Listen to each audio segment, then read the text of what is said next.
Authentication and authorization. What are the difference between these two?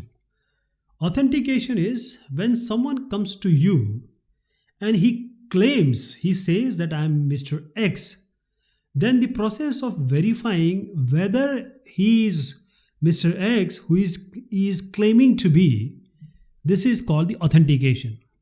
That is, authentication confirms users are who they say they are. Then comes the authorization. Now, everyone has certain privileges. That is, you can do this, you can do this. So, authorization gives users permission to access a resource, to use a resource. So, authentication, the best idea or the best example is username password.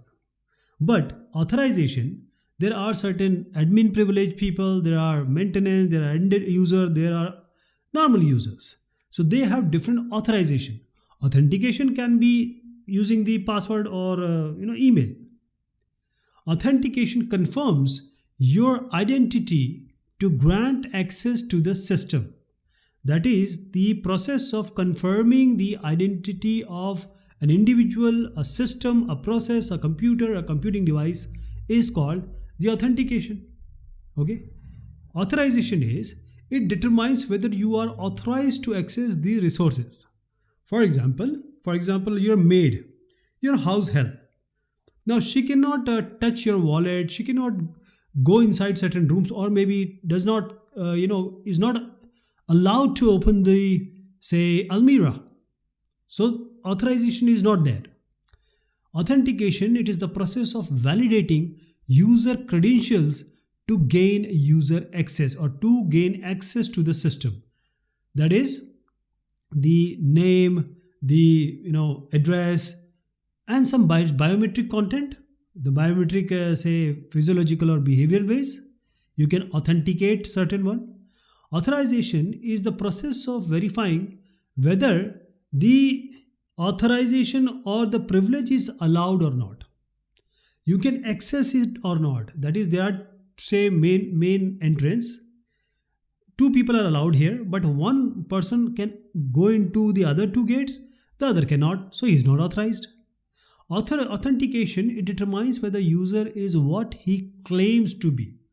And authorization is, it determines what user can and cannot access, what user can use, what user cannot use. So authentication, usually the basic level is username and password. This is the entry level. That is, when even if you know the username, the password may not be known to you.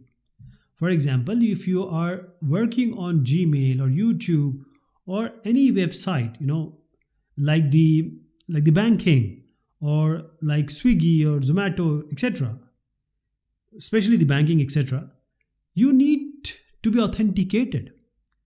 That is, you have to give the credentials. And even if you are logging in some other system, the Gmail will send you some number that, some login is seen, please authenticate. And this is the authentication. When it comes to authorization, the authentication factors required for authorization may vary, and depending upon the security level. That is, if the security level is higher, the authentication is different. Maybe 2-level, 3-level authentication may be there, and the authorization, because the authorization is getting more. If you are at higher security level, you may be able to authorize, you are authorized more. So authentication is the first step of authorization. So it always comes first. Normally, first you are authenticated that you are what you claim to be, and then once the authentication is successful, then only the authorization is given. Let us give a very simple example of a university. That is, a student of a particular university. Now, the teacher has sent some link. Now the user is opening and he or she has to authenticate himself or herself that is, they are actually the student of this university. Okay? So this is called the authentication.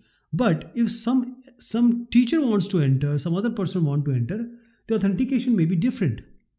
Okay, so authorization here is what? That when you are a student, you can see certain things, but when you are a dean of that college or some head of department, maybe you can see more of the things.